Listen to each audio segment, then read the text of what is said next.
Holy moly, midterms completed. I'm still coming down from that election day high. Also pretty sleep deprived. It's kind of like a democracy sugar rush. Couldn't have said it better myself. But yes, the election is over and we've learned a lot about the candidates, parties, and voters this season. This is State Street. I'm Sage Miller. And I'm Sean Higgins. It's our last episode of the season. I know, sad. But we have the lowdown on the races we've been drilling into your head. All the election madness has nearly come to an end, and there was a little bit of everything. There were predictable outcomes in Utah. Like every single U.S. House race. And some we weren't so sure about until much later on election night. I'm looking at you, Evan McMullen and Mike Lee. And some that tell us a lot about how Utah politics is changing.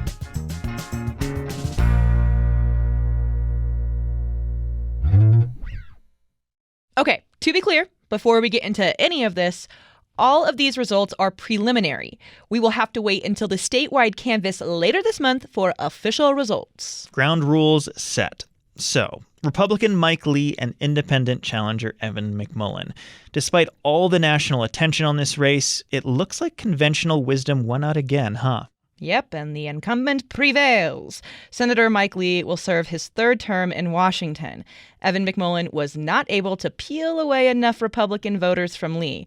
But I will say, even though the polls had been pointing towards a Lee victory, the race was much closer than many in the GOP would have liked. As of this recording, Lee leads McMullen 55% to 42%. But it's worth noting that we're still expecting a sizable amount of ballots to be processed in Salt Lake County. Utah's most populous county broke heavily for McMullen. Although the overall margin might tighten a bit, it's probably not going to make a huge difference. So that's where we landed.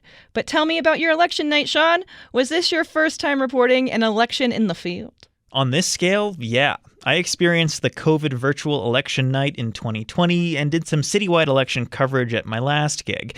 But being at a campaign headquarters on election night was something else. I was at the Evan McMullen camp in Taylorsville. There were no other candidates there because McMullen was running independent from the Republicans and Democrats, but there was a lot of excitement and anticipation, at least early in the evening. But it sounds like it was a little bit of a different experience for you. How was your election night? It was pretty bonkers. It was my first big league election night, too. I've helped produce election day coverage, but have never been in the thick of it as a reporter. I honestly had no idea what to expect. I was at the Utah Republican Party headquarters in downtown Salt Lake City. The room was packed by the time polls closed. A big screen displayed Fox News election coverage, and the room would cheer whenever a GOP race nationally was called. But nothing compares to when Fox News called the race for Mike Lee. Real spoiler alert there, Sage. That's what we're here for, Sean. But seriously, people were hooting and hollering, and this is just the Fox News projection. The Utah Republican Party chair, Carson Jorgensen, said they were going to wait for the Associated Press to call the race. They did not. Mike Lee gave his victory speech based off the Fox News results. There was a little bit of confusion while this was all going down. Associated Press is seen as the gold standard of election calls, so to see Lee giving a victory speech before the AP weighed in was a surprise, at least for me. Something I found interesting about Lee's speeches, he never mentioned McMullen. He stuck to a familiar message. Congress needs to hold the Biden administration accountable for excessive spending and limit the power of big government. And, of course, Lee reiterated his commitment to the U.S. Constitution. Here in Utah, we know that our rights, like our blessings, come from God and not from government. And we know the difference between those two things.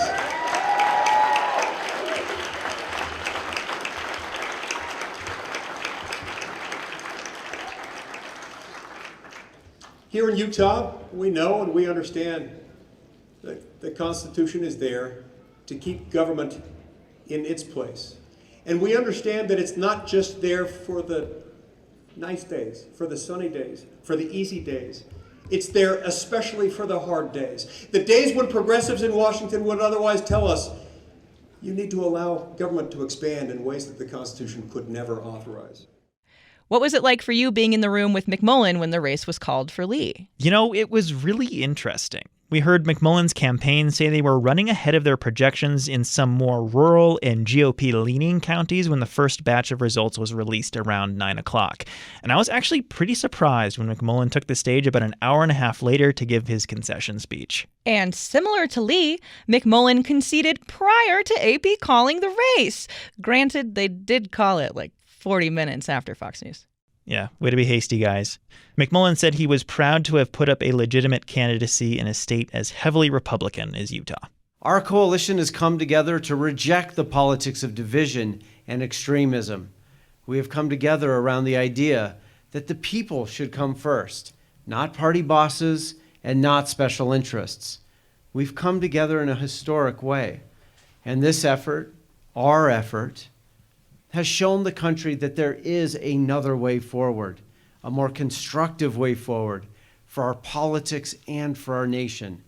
Although our coalition did not prevail, we've done something here in Utah that hasn't been done in 50 years. We rejected the politics of division and extremism, and we united. Unity is what made this election the most competitive in nearly a half a century. As for what all this means, enter University of Utah Associate Professor of Political Science James Curry. We spoke to him for our episode about the Senate race earlier this season. Back then, he emphasized that a Lee win would tell us politics are pretty much business as usual here in Utah. That Mike Lee winning does not mean Utah loves right-wing Trump allies. Curry spoke with State Street executive producer Caroline Ballard shortly after the AP called the race for Mike Lee. Caroline saved the day by grabbing this post-race interview while Sage and I were still huffing it at campaign headquarters into the wee hours of the night. Curry said it's not surprising Lee came away with the win, but the results did show there's a tiny little chink on the Utah GOP's armor. Take it away, Caroline. So what should we take away from this Lee-McMullen race now that we know Mike Lee has come away with it? I think there's a few things you have to take away. One, Mike Lee winning just reinforces what we know, is that it's tough to beat an incumbent. And it's especially tough to beat an incumbent in a year that favors that incumbent's party. This is a year that should have been good for Republicans. You have a Democrat in the White House, which means you expect the other party to do well. Mike Lee is a Republican, and he's able to hang on. But at the same time, you also have to take away from this that this was a tighter race than we typically see in Utah for statewide races. Mike Lee didn't get the 65, 66, 67% of the vote that we're accustomed to seeing Republican candidates get in statewide races. He got less than that. And Evan McMullen put up a serious fight. That suggests there's still something about some subset of Utah Republican voters that are not super comfortable with sort of the Donald Trump direction that the party has gone, and have taken some of that out on Mike Lee for his connection to the former president. What surprised you about the race? I think what surprised me is how much attention it drew nationally. That's something I didn't anticipate. I didn't anticipate you'd get this much outside money in a race that was going to probably be decided by double digits. But I think there's so much heat around our current politics. People have such strong feelings about what direction the Republican Party is going to go, that because it wasn't as lopsided as we're used to seeing in the state, that looked like a great opportunity for donors and the parties and these political action committees and outsiders to come in and try to see what they could get out of it, see what impact they could have. Looking more broadly, what does this election tell us about the direction Utah politics is going?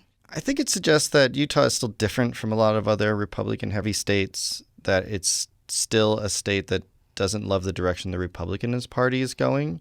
But it also suggests that Democrats in the state are not going to be able to, or don't seem like they're going to be able to take advantage of that weakening of sort of Republican control over voters, Republican influence over voters in the state. In order to make a race competitive, Democrats had to apparently nominate somebody who's not a Democrat, somebody who is essentially a conservative, and on some issues even more conservative than Mike Lee, even if he's also more middle of the road on others. So that suggests that we're not becoming a more competitive state generally, but it does suggest that the Republican Party may not have as tight control over this state and as tight loyalty from voters in this state as it may have appeared in the past. There's a little crack. There's a little crack. Now, what gets done with that is a big question. Jim Curry. Thanks for coming back on State Street. I hope you get some rest in the next few days and weeks. Thanks. I appreciate that. That was University of Utah Associate Professor of Political Science James Curry and the wonderful State Street executive producer Caroline Ballard. Beyond the raw results, we also have some sample voting data from the Associated Press to look at.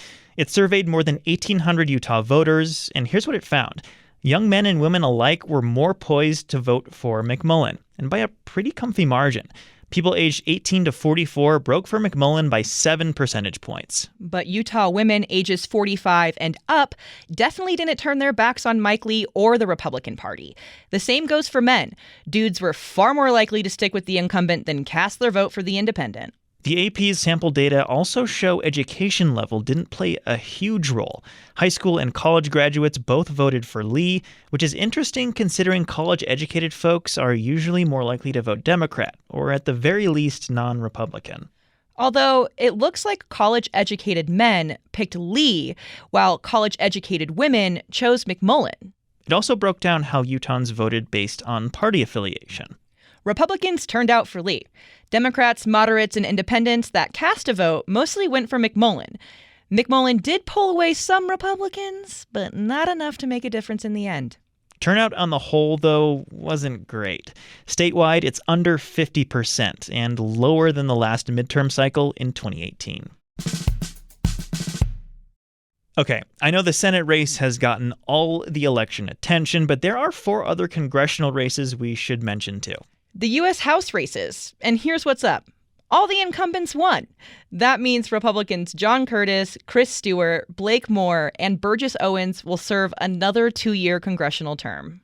The closest race was Owens versus Democrat Darlene McDonald.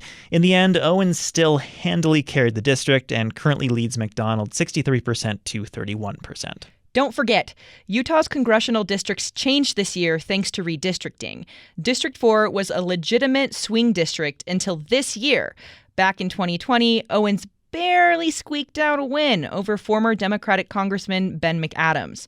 And some of the boundaries of the new District 1 switched from Representative Chris Stewart to Representative Blake Moore. That district now includes the notoriously liberal Avenues neighborhood in Salt Lake City, which historically leans heavily toward Democratic candidates. In other words, Avenues residents weren't the biggest fan of their last House Representative, Stewart.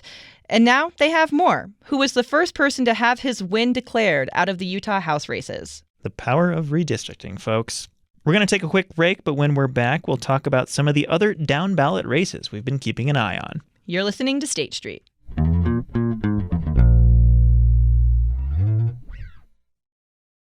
Support for State Street comes from the Hinckley Report podcast, a weekly roundtable discussion about the biggest political headlines in the Beehive State.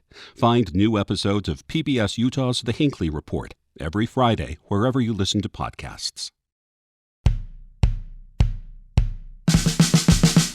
You're listening to State Street. I'm Sage Miller. And I'm Sean Higgins. Aside from the top of the ballot races for Senate and the House, there were some pretty interesting results in some of the local races, too. And with a solid chunk of results in, it's looking like Salt Lake County leaned more towards Democrats than in past elections. Democrat Suzanne Harrison is poised to unseat Republican Richard Snellgrove in a race for an at-large county council seat. That's a huge pickup for Democrats, who suffered some pretty disappointing losses at the county council level in 2020. Earlier this season, we highlighted some down-ballot races like the one for Salt Lake County Clerk between Democrat Lanny Chapman and Republican Gowd Maragani. The race for Salt Lake County District Attorney was also closely watched. Things are looking good for Democrats there, too. Chapman leads Maragani 56 to 44%, and incumbent DA Sim Gill leads Republican challenger Michelle Ahn 58 to 42%.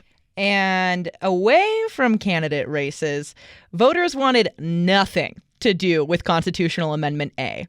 It went down in flames. AKA the Utah legislature won't have more power during emergency special sessions. They will still need the governor's stamp of approval for using or cutting more than 1% of the state's budget. Orem voters decided they do not want to create a new school district and will remain in the Alpine School District. But the Salt Lake City Park Bond passed with flying colors. Voters in a few other counties also approved similar bonds. Utahns do love their green spaces. Okay, deep breath, Sage. This has been a fun and exhausting season. Truly. Like seriously, I'm deprived. We've covered a lot in just 7 episodes. And the most exciting part, Sean, we made it through the entire season without crashing the family car. But I loved it, and we hope you did too, and maybe even learned a thing or two along the way. We're going to be taking a little bit of a break to sleep for like 3 days straight. But fret not, we will be back with more State Street at the beginning of 2023. Just like that, election season ends and the Utah legislative session begins. In January. But before we know it, 45 days of madness begins where hundreds of bills will get proposed, debated, and voted on. A few lucky ones might even get the governor's signature and become law. And we'll both be in the room where it happens, up on Capitol Hill. I thought we already addressed that it's good that we don't have a career in Broadway, Sean. But I also haven't seen Hamilton, so I know, blasphemy, it's just too long, and I don't have the attention span. That does it for this episode and season of State Street. I'm Sean Higgins. And I'm Sage Miller. The show's executive producer is Caroline Ballard. Editing and production support comes from Elaine Clark and David Childs. Our digital team includes Jim Hill, Renee Bright, Raquel Davis, and Eleanor Gomberg. State Street is a production of KUER. If you're a fan of the show, leave us a review on Apple Podcasts or wherever you're listening. It helps other listeners find State Street.